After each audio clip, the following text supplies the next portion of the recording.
Are you single? Me too. Girl, get in here. Welcome to Empowered by Her Picket Fence.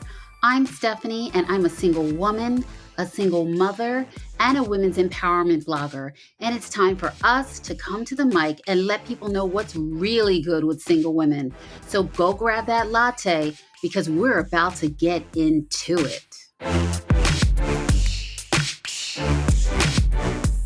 All right, guys, I am back.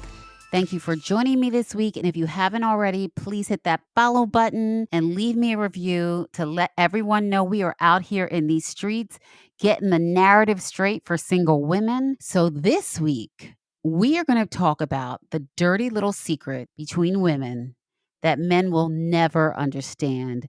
And that is the fact that we, as women, low key and not so low key, compete with one another constantly. Truth time, ladies. If you feel me and you are ready to step into the light, into this truth, please come to the front. We are going to get into the things that really hold us back from developing community among women and why her loss needs to be my gain. So let's go. All right. So, truth time. Men are competitive 1,000%. But we have them beat, don't we? We compete as women for everything: men, jobs, popularity, looks, clothes, you name it, we're in the game. And this is nothing new. It actually jumped off way back when we tried to one up each other during the Barbie stage. And you had the dream house, or I had the dream house, you had the townhouse. It has its roots in our childhood. We started competing early. So let's talk about it. Why do we compete so much when we are all, in fact, originals? I say originals, and trust me, it took me time to get there. But when you step into your wholeness as a woman, you truly begin to realize and understand that there is only one you. And when you focus your energy on that woman next to you and what she's doing all the time, you can't possibly grow. Your time is spent competing. Okay, brutal honesty here. Have you ever heard that a friend or colleague was getting promoted and you felt a twinge, just a little bit of envy or disgust? In your mind, you might be thinking, why do they always seem to be winning? And you're low key wondering if they even really deserve it. You know what? Sadly, I have to be honest here. I have felt that way every once in a while.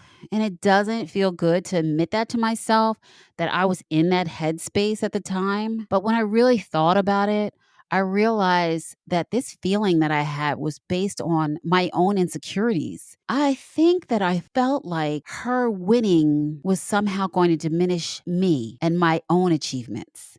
And I don't know if you guys have ever felt that, but it really gets in the way of us supporting each other. Here are some of the ways that we compete, and tell me if you can relate. Okay, first, big one, appearance. Our femininity has always been heavily tied to our appearance. We've since evolved to a steady diet of manis, petties, facials, etc., all to be seen as beautiful. That's a big one. So as women, we are definitely competing appearance-wise, okay? Realty, jobs. Men fill so many of the seats in the boardrooms that we find ourselves fighting for our spots. We leapfrog over each other to be the best candidate in the potential candidate pool. Happens every day in corporate America. What else do we compete over? Men.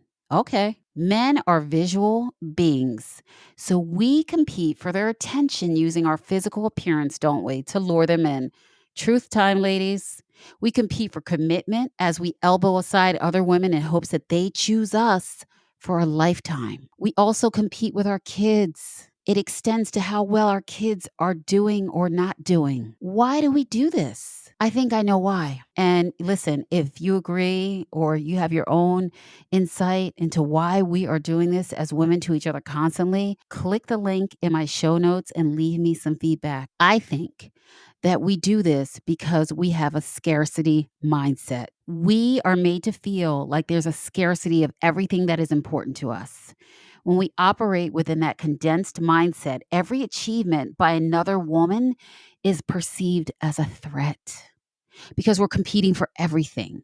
We're competing for our looks, the best looking, the best job, the best promotion, the most successful man. Our kids are doing great. We're doing all these things. Instead of celebrating one another, we benchmark each other and disqualify one another. I'll give you a perfect example of this. In New York City, finding a seat for your kindergartner, it's awful. It's competitive. It's like we'll do anything to get a seat. The seats are scarce and we are competing with one another. I've also heard other women dress down and discount another woman's experiences simply because they were uncomfortable with themselves. We've got to get past this scarcity mindset.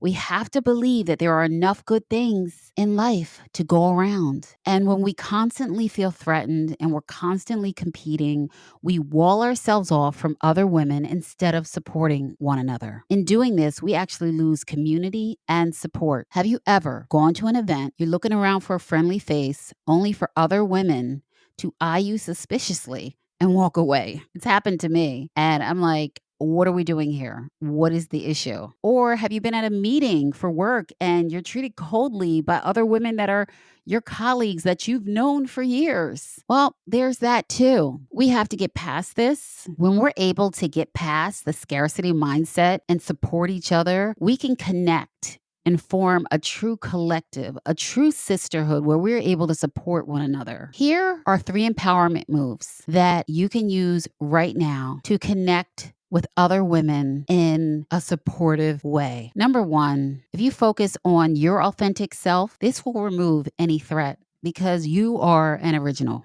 Number 2, celebrate the wins of your fellow women. If you can't celebrate another person, good things will never come your way. You have to be able to celebrate other people. Number 3, appreciate different perspectives. We have so many different lives that we're living as women, but we are all women. We can appreciate a different life, appreciate a different perspective, appreciate a different culture or religion or race or ethnicity of any kind. Appreciate a different perspective. We don't all need to think the same. And it doesn't mean that anyone's perspective is less valuable than someone else's. When you can do that, you're opening yourself up to a true sisterhood. So on that note, it's time for Girl, It's Time to Leave. Let's go. Girl, it's time to leave when he flirts with everyone. All right. Not only are these type of guys insensitive, but they're also low-key insecure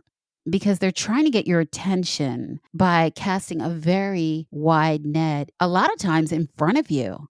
They'll flirt right in front of you. Disrespectful, disrespectful, disrespectful. If he needs to flirt with people in front of you, imagine what he's doing behind your back. And you deserve better. That's like red flag, like confetti, like New Year's Eve confetti. That's like red flag, red flag, red flag. Girl, if your man is flirting with everyone in front of you, it's time to leave.